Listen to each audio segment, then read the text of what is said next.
Brasileiros e brasileiras, queria falar um negócio pra vocês, tá ok? Primeiro, a culpa é de quem? Titanic caiu, afundou, a culpa é de quem? Leonardo DiCaprio. Tira isso aqui. Precisa disso aqui também não. A culpa é de quem? Leonardo DiCaprio. Floresta Amazônica pegando fogo. A culpa é de quem? Daquele patife do Leonardo DiCaprio. A culpa é dele. Muito boa noite. Vamos dar início agora ao Brown News. Brincadeiras à parte aí, a culpa não é do Leonardo DiCaprio. Antes de começar a relatar alguns dados aqui que eu separei para a gente conversar hoje, eu gostaria de compartilhar um momento com vocês, que é o seguinte: no início do ano eu decidi que eu ia ficar um período da minha vida, 40 dias, sem a ingestão de carne. Queria ver os benefícios que isso traria para o meu corpo, para a minha vida, como que ia se desenrolar quanto a isso. E não vou me apegar nesses fatos, além de ter gostado muito dos resultados, dos benefícios que isso causou para a minha vida. O grande ponto é, durante esses 40 dias, eu fiz uma imersão dentro desse mundo. E pesquisando sobre os benefícios e os malefícios, os prós e os contras desse novo estilo, ou de tentar implementar esses hábitos dentro do meu cotidiano, eu consegui acesso a algumas informações que, de uma certa forma, transformaram a minha forma de pensar. E eu gostaria de compartilhar porque é, no mínimo, interessante. Então, é isso. Vamos lá.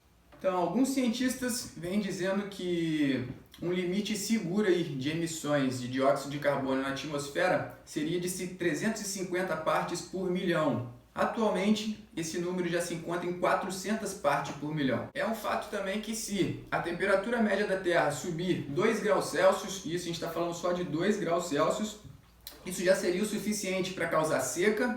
Com a seca, dificulta o processo de plantação, nós teríamos fome. Como consequência da seca e da fome, a gente começaria a ter conflitos entre os próprios humanos, e isso aí ocasionaria uma migração de locais, né, de um ponto para outro. Isso revolucionaria o nosso sistema como sociedade hoje em dia.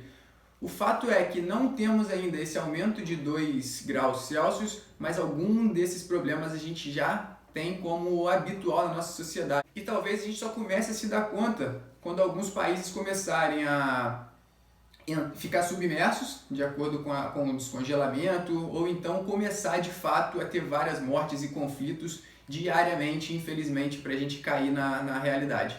Se o ser humano fizesse a sua parte, tomasse banhos menos demorados, economizasse mais água, andasse mais de bicicleta ao invés de andar de carro, fosse caminhando para o seu trabalho sempre na medida do possível, se o ser humano por si só tomasse consciência de suas atitudes e começasse a praticar, será que seria o suficiente para a gente reverter esse cenário atual? Antes de responder essa pergunta, eu queria voltar no tempo um pouquinho para a gente entender quando que essas atitudes começaram a tornar um problema para a nossa sociedade, porque nem sempre foi assim. A partir de qual momento da história que isso começou a se tornar, ou começou a ser construído esse novo estilo de vida, né? Então a gente precisa, como num bom mineirês, logo ali, há 12 mil anos atrás, lá no início da Revolução Agrícola, onde o processo de sedentarismo começou. A gente começou com os trabalhos de coleta e plantio, domesticação de animais e plantas, e isso aumentou o nosso trabalho repetitivo. Então começamos a ter uma vida mais entediante, e foi exatamente nesse momento que o Homo sapiens ele se prevaleceu como a única espécie humana no planeta Terra. E aí eu fico me questionando, primeiro, né? Quem que deu esse nome de sapiens para a nossa espécie? Quem falou que nós somos os sábios e que é isso aí mesmo? E aconteceu justamente nesse momento onde o sapiens domina todo o território, tornando-se o único humano na face da Terra. Quem que foi? Se você souber, me conta, porque nas pesquisas que eu fiz eu não achei, velho. Não consegui descobrir quem foi que fez, e é no mínimo equivocado essa nomenclatura, porque na verdade o processo de agricultura ele vem se mostrando cada vez mais que foi uma grande farsa. Tudo bem que ele proporcionou o aumento da nossa espécie, então a gente deu um boom populacional, ok, beleza. Aumentou a quantidade de alimentos, mas isso não significa que a nossa dieta melhorou. Pelo contrário, a qualidade nutritiva da nossa dieta ela diminuiu. E com isso acarretaram vários tipos de doença, além da gente ficar sempre na mão de uma determinada quantidade de nutrientes em disposição para a gente. Então, basicamente, se a gente olhar nesse período da Revolução Agrícola, a biomassa do planeta era de aproximadamente 99% de animais silvestres e 1% do ser humano, do Homo sapiens. Atualmente, essa biomassa inverteu essa situação. Hoje, a gente tem 98% da biomassa terrestre entre humanos e animais domesticados em cativeiros. Meia dúzia é sacanagem, né? Mas alguns milhões e bilhões de vacas, porcos, galinhas e alguns peixes de cativeiro, para resumir de uma forma geral. Então a gente basicamente tirou o direito de vida de várias espécies, exterminamos com várias espécies para a gente conseguir morar sozinho, só a gente, a fim de sustentar o nosso próprio benefício e mais algumas espécies que garantiam o nosso sustento. Então isso ocasionou uma série de consequências. Respondendo aquela pergunta que eu fiz então anteriormente, se o ser humano só por ele tomasse as devidas atitudes, a gente conseguiria reverter esse cenário? Bem provável que não, porque ajudaria muito você pedalar mais do que usar o seu carro, você reduzir o seu custo, o seu tempo de banho, ajuda bastante. Mas isso, devido a todo esse processo que o ser humano se envolveu depois da Revolução Agrícola, ele começou a gerar vários fatores inesperados e que não foram calculados por nós seres humanos sábios, que a gente diz, né? Então, vamos lá para alguns dados aí que é importante, principalmente nesse momento de pandemia, que está todo mundo em casa refletindo, isolado, sobre o sentido da vida, qual que é o sentido da gente estar aqui fazendo as coisas que a gente está fazendo. A gente estava dentro de uma matrix com um tempo acelerado o tempo inteiro, uma rotina corrida o tempo inteiro, e agora o universo obrigou todo mundo a parar. E eu acho nada mais do que justo a gente parar e aproveitar para fazer com que esse momento seja o mais produtivo possível. E algumas reflexões aqui eu acredito que seja muito pertinente para a gente compartilhar aí, beleza? Então, vamos lá. Então, se a gente for falar dessa questão ambiental no primeiro momento, a gente vê que muito se fala da indústria de energia, petróleo e gás, os poluentes, só que essa reflexão ela vai muito além de única e exclusivamente ficar preso a essa indústria. Vamos refletir um pouquinho. Alguns países do continente europeu eles se reuniram e formaram uma aliança em prol da saúde e o meio ambiente. Eles desenvolveram um relatório que examinou os verdadeiros impactos na saúde que surgem dos subsídios aos combustíveis fósseis em vários países que eles selecionaram. Então, por exemplo, no Reino Unido, os custos de saúde recorrentes da poluição do ar promovida pelos combustíveis fósseis, eles são quase 5 vezes maior do que os subsídios pagos pelo governo. O que significa que os cidadãos apenas eles começam a ver 6 bilhões indo de subsídios, só que em contrapartida ainda tem na conta deles mais 30 bilhões e 700 milhões que são investidos na questão da saúde pelos poluentes dessa própria indústria. Algumas organizações como o Greenpeace, por exemplo, eles batem muito nessa tecla e da mesma ideologia do Greenpeace tem vários outros. Tem a 350.org, também a Rainforest, Amazon Watch, só que eles batem muito nessa tecla de ambientalismo, mas deixam outras camadas aí bem obscuras que eles podiam, ao invés de se omitir, eles poderiam trazer algumas outras informações à tona, já que se realmente eles se preocupam com a questão ambiental, eles deveriam deixar algumas outras situações aí um pouco mais claras para a gente, e não é o que eles fazem. Muito disso derivado de quem financia as suas expedições, os seus estudos, as suas pesquisas. Então eles precisam, se eles saírem atacando todas as indústrias, não vão conseguir ninguém para financiar para eles. E uma das grandes indústrias poderosas que financiam esses grupos é a galera da indústria alimentar. Então alguns patrocinadores da empresa Greenpeace, que é uma organização, mas que no fundo não passam de empresas também, que fundamentam a indústria da carne, a indústria dos laticínios, a indústria dos ovos, a indústria das aves. Essa galera injeta um dinheiro forte para que eles continuem fazendo e não mexa com o seu legado, com a sua parte, com a sua fatia do bolo. Mas tudo bem, pelo menos eles já trazem uma grande reflexão para a gente. Entra mais nessa questão de poluentes do ar, liberação de dióxido de carbono, mas tem outros fatores também que essa indústria eles não comentam, que seria o fraturamento hidráulico, é o método de extração que eles fazem para tirar os combustíveis da terra, e isso tem um gasto hídrico muito grande. Só nos Estados Unidos, por exemplo, são gastos 378 bilhões de litros de água por ano com esse método de extração.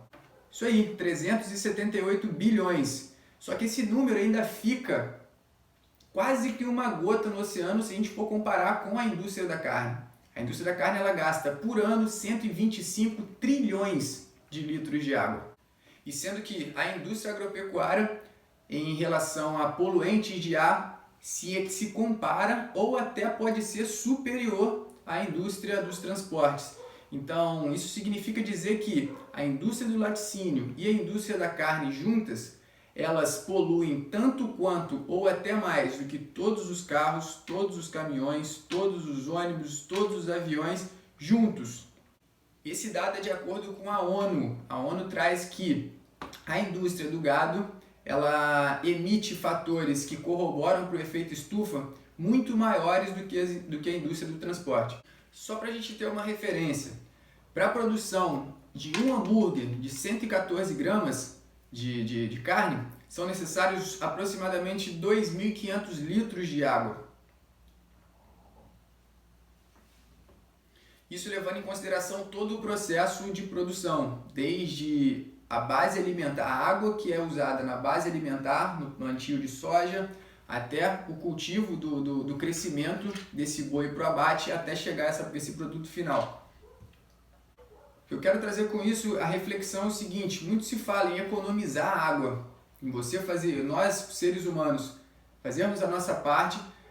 É importantíssimo, a gente deve ter essa consciência, mas isso aí gira em torno de 5 a 10% do consumo total de água num país. Então vamos colocar aqui como exemplo o Brasil. De 100% do consumo total de água, entre 5 a 10% é de nossa responsabilidade. Se a gente for ver o setor agropecuário, só por responsabilidade deles fica em torno de 50 a 55% do consumo total de água. Então, lembra que eu falei lá da Revolução Agrícola? Será que é inteligente realmente a gente usar essa domesticação de animais? A gente tem que plantar, a gente tem que cuidar dos animais para que no final eles nos forneçam uma certa parcela de energia. Será que não seria mais inteligente um outro tipo de cultivo, um outro tipo de fonte energética mais sustentável? Porque esse sistema não é sustentável. Se com 7 bilhões, que é a atual população de seres humanos na Terra atualmente, a gente já está tendo esse problema, a estimativa é que até 2050 a gente tenha 10 bilhões de seres humanos habitando no planeta. E aí, como é que vai ser? Será que a gente vai ter que esperar chegar esse momento para ir restringir, diminuir o consumo e ser um radicalismo total? Ou será que a gente já pode ir em doses homeopáticas fazendo essa transformação? A verdade é que a gente já está numa mudança de era. E quanto mais rápido a gente tiver esse insight, menos a gente sofre ali na frente. Mas um dado que é importante aí a gente ter é o seguinte: o Banco Mundial ele diz que esse setor foi responsável por 51% das mudanças climáticas causadas pelo homem e que o setor da agropecuária ele é responsável por 30% do consumo total de água no mundo. Além disso, tem uma estimativa que traz que os gases da indústria do petróleo e gás, até 2040, a estimativa é que ele aumente esse consumo em 20%. Da indústria agropecuária até 2050, a expectativa de aumento desses poluentes é de 80%. levando em consideração que o seu potencial é igual ou superior às indústrias de energia. Sobre a questão da água, vale muito a pena bater nessa situação para a gente refletir. Por quê? Lá na página da BBC, você pode analisar lá, eles trazem que o crescimento populacional e o aumento do consumo de carne e a intensificação das atividades econômicas vem pressionando os recursos hídricos do mundo. Habitantes de quase 400 regiões do planeta já estão vivendo sob condições de extremo estresse hídrico. O que seria isso?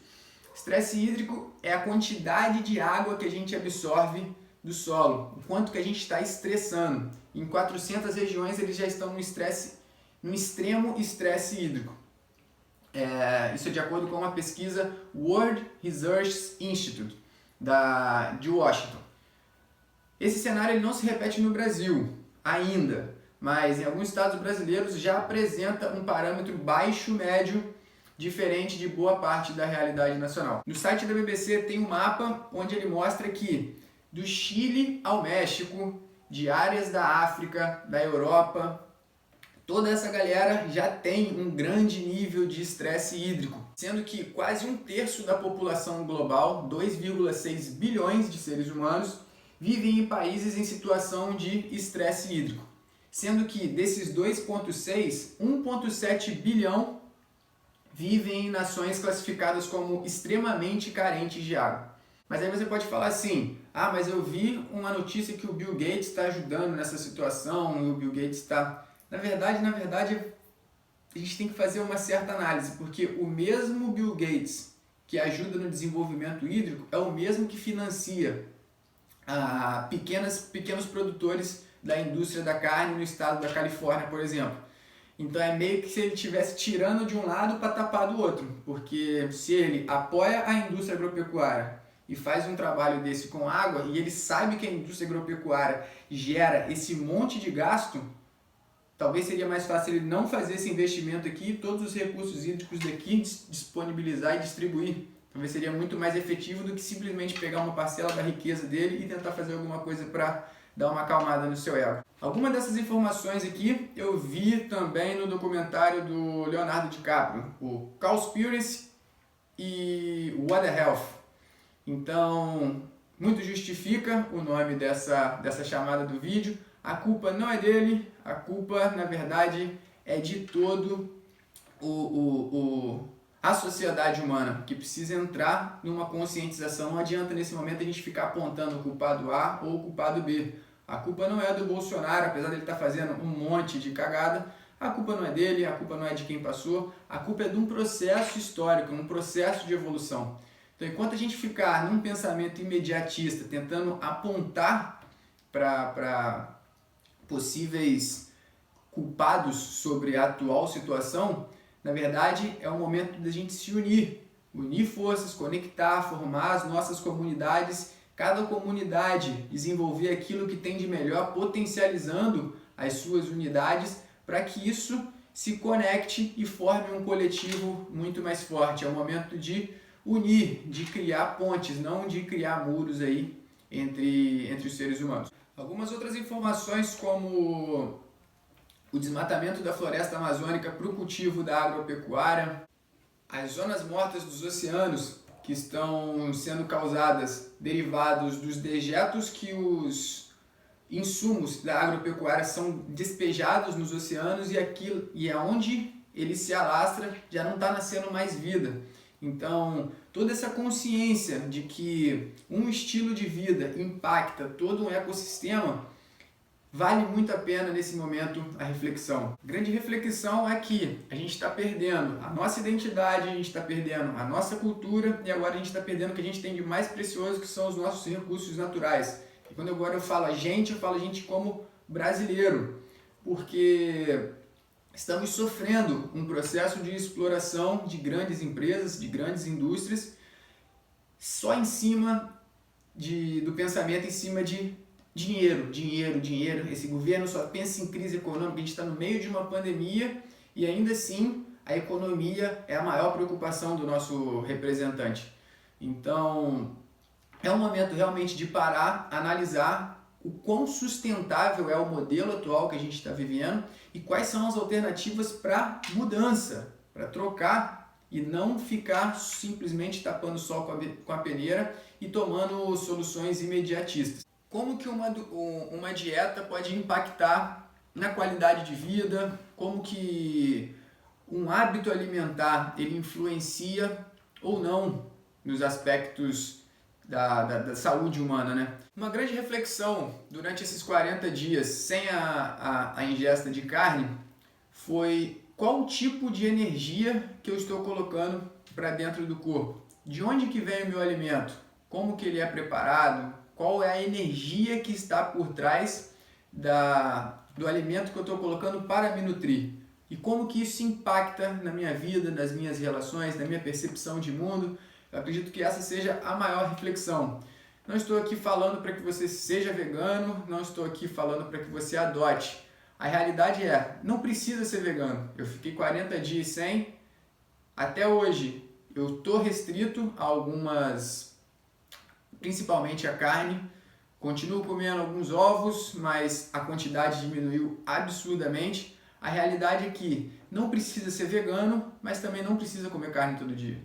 Então, a grande reflexão é, e sabendo que essa grande indústria gera um impacto tão grande para a casa que a gente vive, né, para o nosso planeta, por que não a gente adotar outros hábitos, fazer algumas outras adaptações no nosso estilo de vida, que cientificamente já traz que é mais saudável realmente e vai potencializar a nossa energia. Então, por que não a gente fazer algumas adaptações no nosso estilo para conseguir corroborar para uma coletividade mais limpa, mais energética, mais conectada, mais empata? Por que não? Então é isso, fica essa reflexão. Se você curtiu, dá o like seu aí, se inscreva no canal, por favor, deixa um comentário.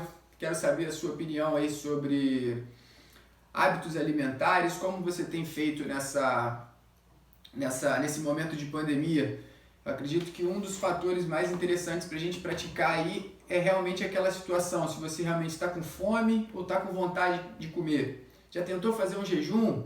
Nesse período de pandemia, você está emagrecendo ou está engordando? Faça uma análise, faça um trabalho de conhecimento aí sobre o seu corpo, faça testes, experimente, converse com pessoas. O que mais está tendo nas redes sociais aí são lives de especialistas falando sobre vários temas, vários assuntos. Absorva o que mais for produtivo para a sua vida, tente incorporar alguns desafios, alguns hábitos, tente mudar nesse momento.